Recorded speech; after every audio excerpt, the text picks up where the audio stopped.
Hello, thank you for joining again. Um, this is a few videos I'm doing that's going to be spread out, possibly. Don't know yet. I'm just going with it. Okay. So the last video I was sharing that I had started writing this book for the language of letting go. It's a daily meditations for codependency, and I am codependent on needing to be liked, and we're breaking that now. Well, we've been working on it, so it's a work in progress. So this one is dated from September 12th, and it's titled Healing. It says, we should learn not to grow impatient with the slow healing process of time.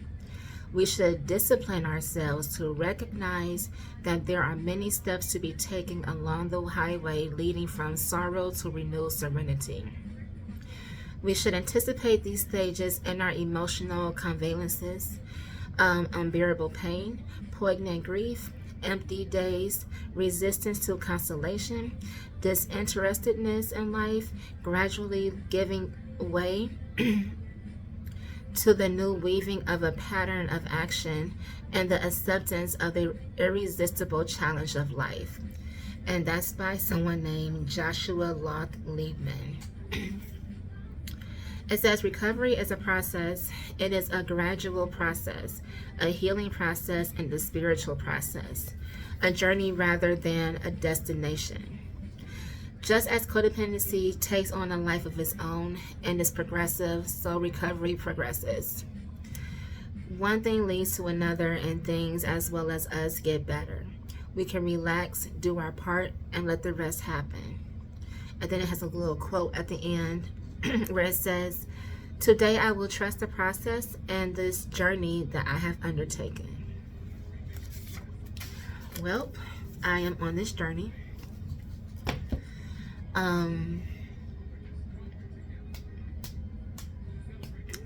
Yeah, so healing takes time, and the more severe the issue is, the more time is going to need.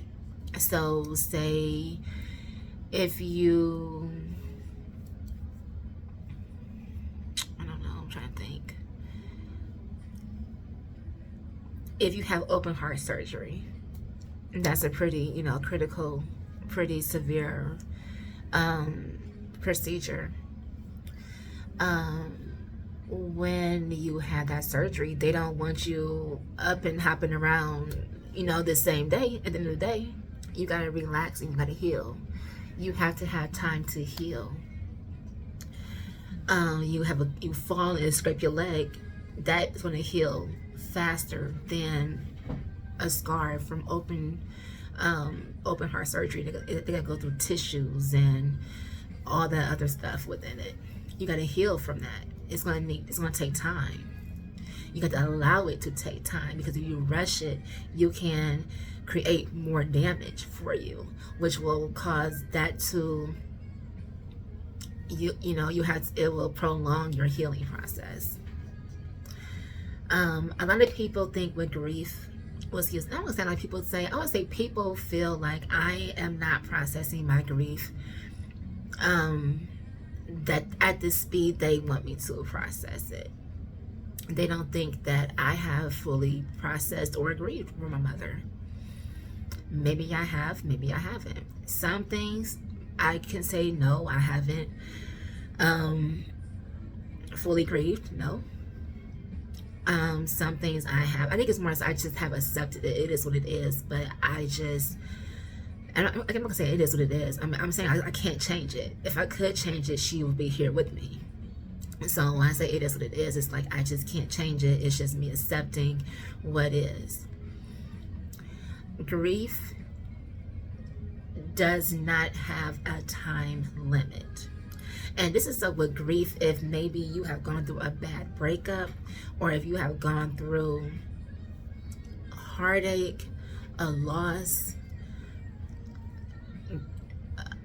grief does not heal, does not have, grief does not have a time frame. And healing does not have a time frame. Even when you go through surgery or something like that, they give you an expected time where you should be healing or should be coming around.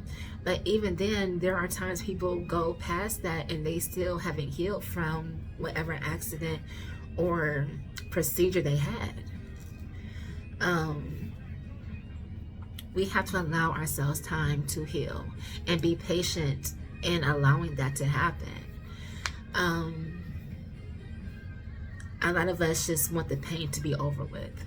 I think that's why some people resort to drugs or alcohol, because it's a way to quickly get them out of that pain. And they're just so fearful of that pain that they just keep using and using and using, and then they become addicted because they don't like feeling the pain. They don't like feeling the pain. And I will say that while I may not have had those resources to do that, I do understand why people use now. Because I can't say if I was offered something back then, would I have taken something when she died just to get that pain? Because the kind of pain that was that there was nothing that could help me. It was nothing. That it was like I was so numb to where it was just like I couldn't cry if I wanted to, because that was just like, it was like somebody just like snatches your throat and your heart at the same time. It's like holding it and squeezing it to where it's like you're just holding your breath in, but you're trying to hold the rest of the little bit of air you have in your body. That's what it feels like. It feels like somebody just like clutched it, and I'm trying to save what little bit of air I have in my body, because if I were to let out and just like exhale, I would die. Like I would just fall apart. And that's the best way I can think of right now to understand it.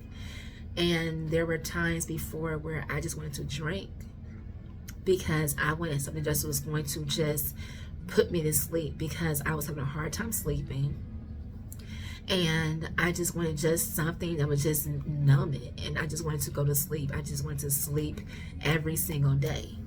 And then the best thing that would work for me was work. So I explained it before that I worked with this group of people. And again, God placed people in your life for a reason. Because who would have known that I would have needed them the way I needed them? And I think my job did help save my life at that point, because again, I said I was on a ledge. And there was one day that I didn't act on it, but the thought crept into my mind. It's like, what are we doing? We have nothing else to live for. And I don't know what I was going to do, but I was thinking about it. And what changed it was that my manager, she texted me. She was like, hey, DJ, we're short. Can you come in early? Because I was working overnight shifts at that point. And she was like, hey, DJ, you want to come in, pick up some more hours. Come in early. And I was like, okay. Because one thing I'm going to do, I'm going to work. I'm going to work. But that phone call or that text message stopped me from thinking any further on it, because I don't know how far I would have gone that day if I didn't get that text message. Because who knows, I may not have showed up at work at my scheduled time, because that thought was there and it was so vivid. And that text message saved my life. I believe it did. And I was able to work and work and work. And then it was just like, I didn't want to go home, so I would stay at work. Even when I wasn't working, I would stay at work. I would go hang out at work. I would go there early and hang out. I would stay late and hang out. On my off days, I would come in and hang out. I did not want to go home, because going through that door and seeing my mother's couch, her chair, or just seeing that, just knowing that she was not there, walking past her bedroom, was too hard to go home. I would wait till I was just too exhausted, so where I just had to go home to go to bed. And I would just stay in the bed. I would just stay in my bedroom, because I couldn't sit in the living room for a while. I couldn't sit, and I couldn't go past her bedroom. And I would have to go past her bedroom, because it was like right going towards the front door, but I wouldn't go in her bedroom.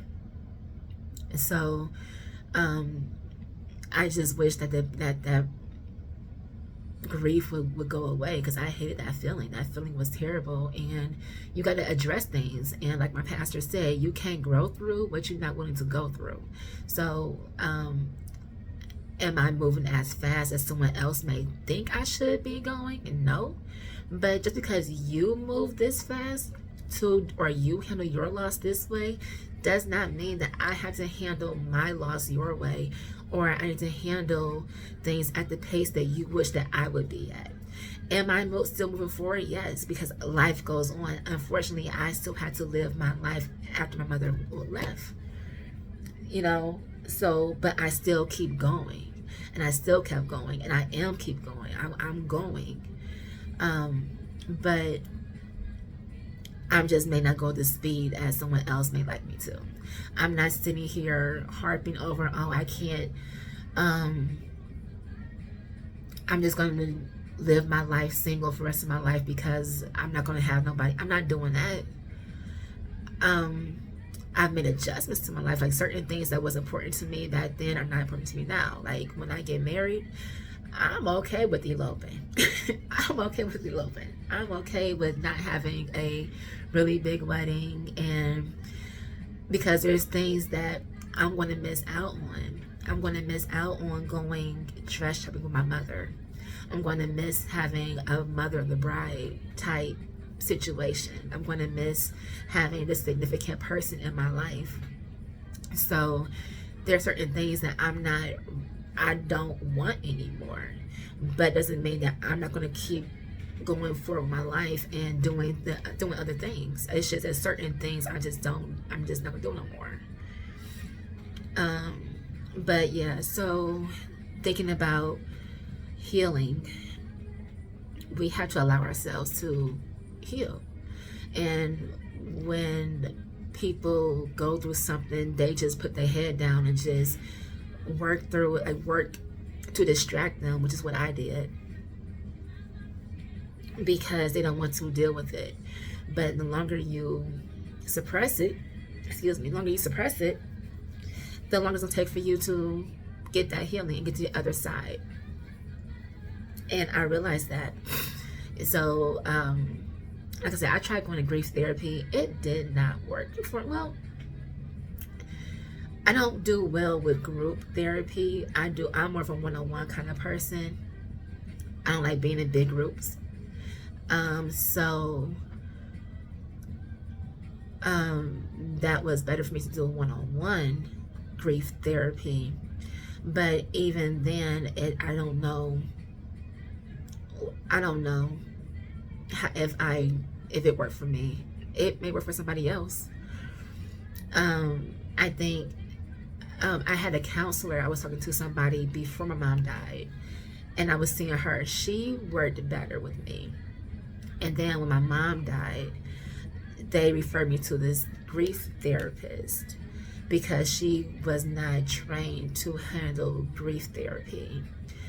But the grief center, of course, they did that. That was their specialty. It didn't work for me.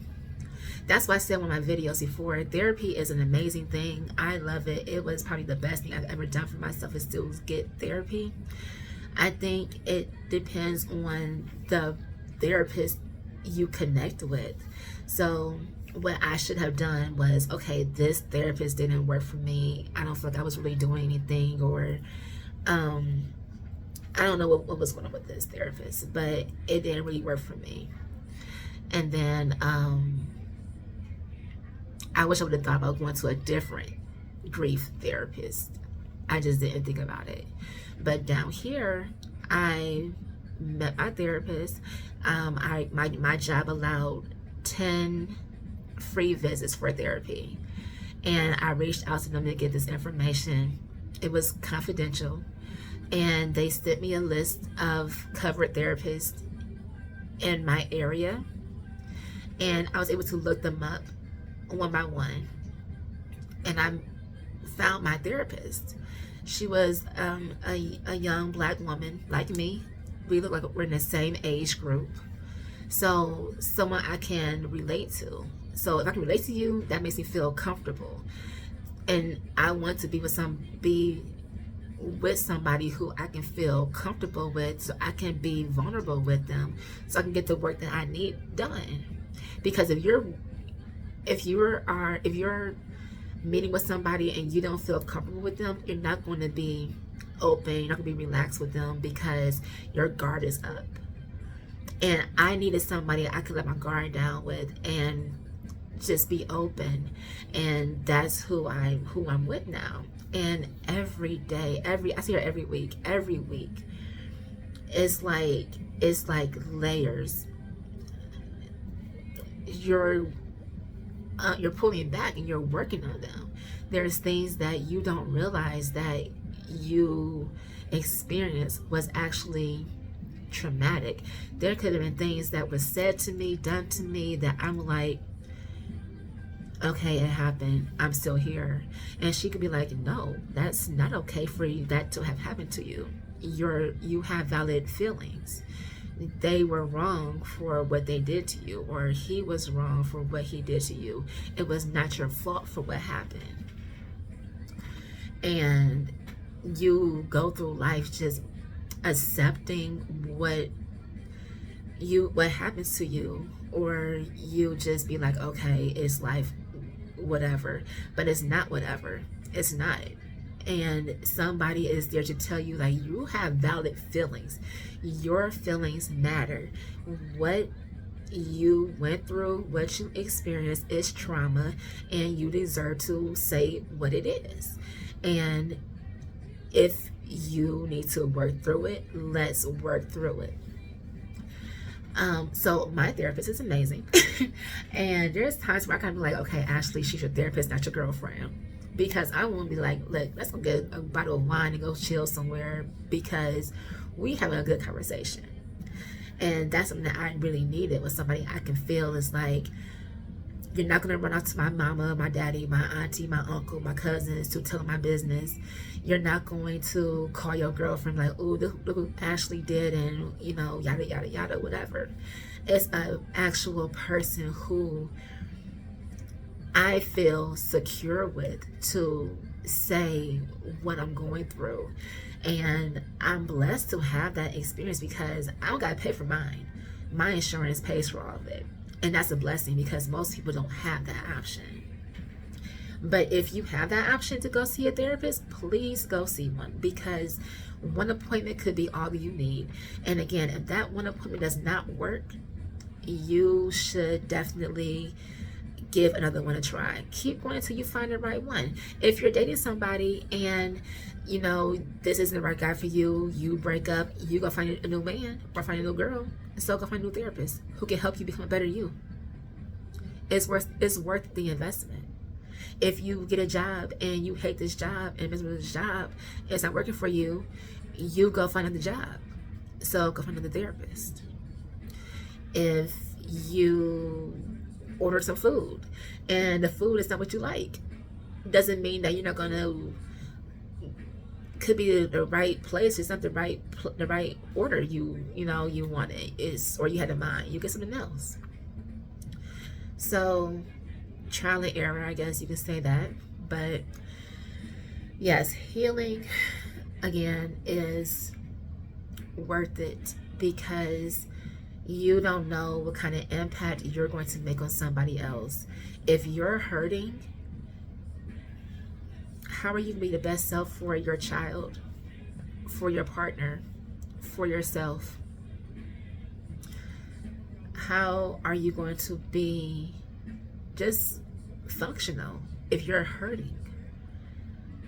That's why people these days, that's why the world is so crazy now. Like, people are taking other people's lives for no reason because they're mad. They missed a few hugs. They needed somebody to talk to and didn't have nobody to talk to. How many school shootings do you think would have been avoided if that person got the help they needed? So healing is needed.